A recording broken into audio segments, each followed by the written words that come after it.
teenage love. Well, anyways, I'm sure you're all dying to see what follows. After Tom's banishment, the story follows him in search of the deepest, darkest, dirtiest hole to live out the rest of his miserable life. Wherever shall he go? To London. Sophia, unhappy with her father's choice and Tom's banishment, she makes her own plan. Oh, Anna, I am undone. What will happen to me? In the end, my lady, I suppose you'll marry Mr. Bliffle. And if not Bliffle, there's not a man in this county or the next who would not be glad to take his place. Why not marry young Squire Edgerton, who lives in the next village? Oh, Anna, shut up. I've come to a resolution. I shall follow Mr. Jones to London. London? Not by them, how do you know he went there? And where else is there? Brighton, Bristol, Canterbury, Oxford, Oxford. Once realizing his daughter has just run away. She's escaped, just like her mother. I'll send my dogs on her! Oh, Bliffle! Oh, merciful heavens! Not the dogs! No! The squire, exhausted, I'm still exhausted. retires to his bedchamber. Uncle, may I borrow £100? Why? Rhinestones, wigs, No, heels, you don't hotels. need any of that. But Uncle, what if I polish your carriage? My what? Your undercarriage. Well, here we are in the second part of our story. I call it The Journey, for it's the part where Tom travels from Somersetshire to London. You've got everything all set now? Oh, you've forgotten the tree. I vow if you don't do everything yourself. Where's that actor? Come on. The tree has arrived! Thank you. Get in your spot. You see, the tree forgot his cue, and without the tree, how are you supposed to know that we are out in the open air? But you just cannot get decent help in these terrible times. You know what I mean? Now this is a road. At night! Oh, come on! Ah, there's Jones. He's been walking a few days now. He has had a lot of adventures, but they really don't have much to do with the stories, so I skipped them. You see, the fellow who wrote this, Mr. Fielding, he wrote a lot of things that he did not need. 850 pages. Wow, that is a lot of parchment. Who knows but the loveliest creature in the universe may have her eyes now fixed on that very moon which I behold at this instant. Oh, how I wish that moon was a looking glass and my dear Sophia was placed before it. No. Oh, England, what depths have you fallen to, England? It is not safe for a dishonest man to be on the roads alone at night. All right, tree, get off the stage. Thank you.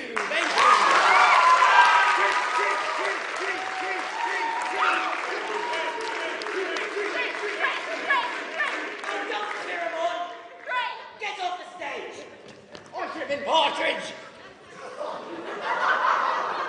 Set up the interruption.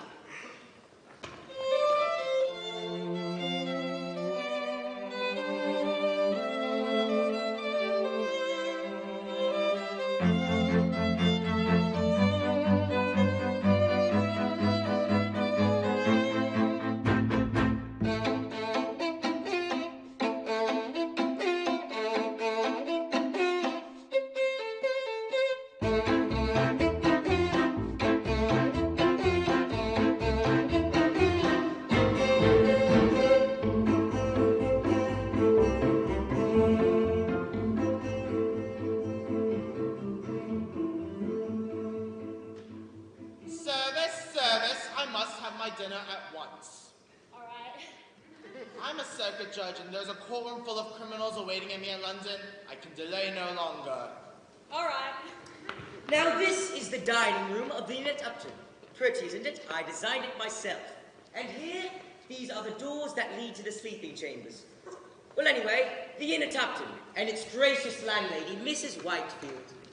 As my late house. Poetry. Partridge! Your service is requested in the dining room. See, I told you I'd come into the story. It picks up from here on. Anybody want a barber? Not a barber, a surgeon. Lad, sir, it's all one. Come on. Right, let's let's take a little look, see? What is it? If you please, sir, I will, inspect your head, and when I see into your skull, I will give my opinion of your case. I hope the skull is not fractured. Fractured? I think not, sir. But fractures are not always the most dangerous of symptoms. A hot towel. Susan. Am I in danger then? Ah, surely. Who is there amongst us in the most perfect state of health who could be said not to be in danger? Your hair wants cutting. I prithee, sir, kindly remember which of your trades you practice. Surgery is not a trade, it's a profession. Pity. You look as if you've come a good way, sir. I from Somersetshire. Somersetshire? Ah! There, sir, if it doesn't hurt, it can't be good for you. Why, do you know a certain Squire Allworthy, sir? Why, yes. Till last week I lived within the glow of the squire's goodness. All right, you're distracting the audience now. Get off the stage.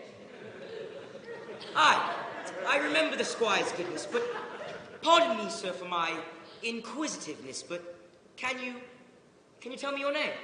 My name is Jones. Jones? Tom Jones. Tom Jones, the son of Jenny Jones, the ward of Squire Allworthy? The very same.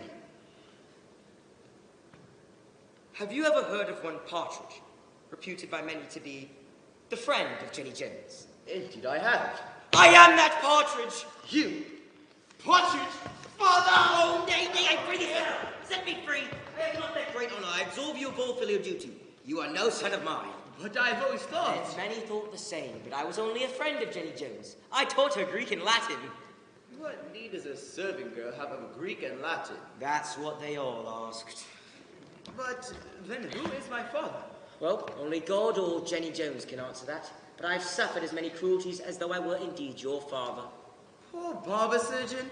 I should be very glad if I can make amends to you, but my whole fortune is only what I had with me when Squire Allworthy sent me away.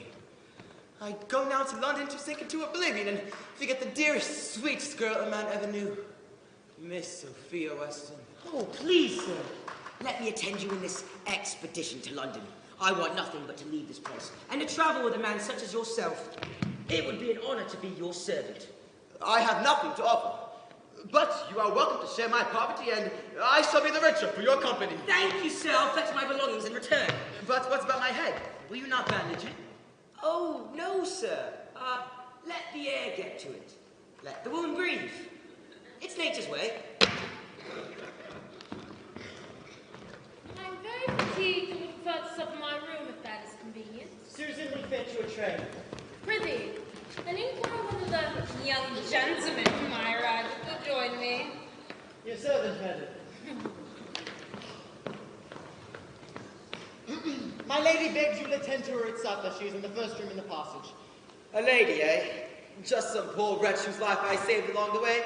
She seems to have taken a fancy to me. It would be ungentlemanly not to attend her. Your manners do you credit, sir. Go to her. I'll return at once. A moment, sir. Was not the gentleman you were speaking with Mr. Jones, the ward of Squire Allworthy? Oh, he was, sir. 'Tis no more. Oh. 'Tis a terrible story. Sophia doesn't look very clean. Oh, Harriet, we are tired and hungry, and though cleanliness is next to godliness, it's next to impossible on the road to London. This will do. May I serve you, ladies? Have you a room? A clean room? Yes! Right this way. I am too exhausted to stop, dear cousin. I shall go straight to bed. Good night. Good night, Harriet. And then Squire Allworthy, who's renowned for his goodness, stripped my innocent master naked, had him beaten, turned the dogs on him, and sent him out into the world without a farthing. Allworthy did that? How surprising. I should speak with Mr. Jones. Oh, not now, sir. My master is engaged with a lady. Oh, yes, well, I haven't the time anyway. Your story has made me even later than I was. I have to be in London an hour ago. Oh, don't worry, sir. With a good horse, you'll make it still. Oh, landlady. I know you're in there, you she-devil. Come on with us here. What further mischief? Susan! Stop messing around. Put me in the kitchen. Excuse me, sir, but do you know of a young man called Tom Jones as lordship the sin? Aye, madam, he is. I have the honour to be his servant. Oh, I prithee conduct him to his chamber at once. Impossible, madam. My master is at supper with a lady. With a lady? Oh no. He's quite an amiable rogue, the way all the women chase after him. All the women? Yeah, this one. And just a few days since he was obliged to leave Somersetshire, where this rich lady of fashion, Miss Sophia Weston, was madly in love with him. Sophia Weston? And now another? Oh, the cad! Oh, perfidious love! He's here! My husband! Tom Jones! How happy my lady must be! Happy? He has suffered with some hussy! Ha! He's not only a villain, he's a low, despicable wretch! Has my lady got to marry Lord Dunwitty? He has a pretty wit. So they say. Never mention another man to me. I'm through with all of them. Was that my husband's voice? Oh, I forgot to ask. But it doesn't matter. We're leaving at once. Get your things. Oh, Honor. Men would be such perfect beings had God not put women on this earth. Then where'd we be, madam? I swear to swear! Come on, come on!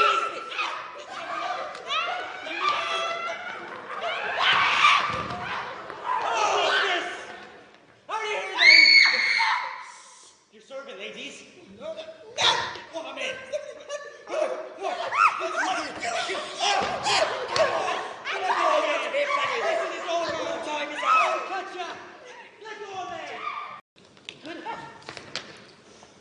Sophia's muff, I know it anyway. Partridge, this muff, how did it get here? I don't know. Let me see. Oh, I saw it upon the arm of the lady who asked for you. Sophia, she's here. She asked for me. Well, she would have disturbed you if I told her where you were, so... She wanted me and you did not bring her to me? You fool! You blockhead! I told her that you were engaged with a lady. With a lady? Oh, I am undone. Curse you for a villain. Where is she now? Upon my life, I know not, sir. Landlady! Landlady! Have you seen the most beautiful lady in the world? Yes, I've seen the woman you sat with. Not her. The one, I mean, was wearing this muff. Oh, that most beautiful lady in the world. Yes, she left on the coast to London. Left. Flooded. Oh, Sophia, my only love. What's this? That's Weston at Lady Bellison's Grosvenor Square. Run, fool, high horses at once, or I'll get my pack.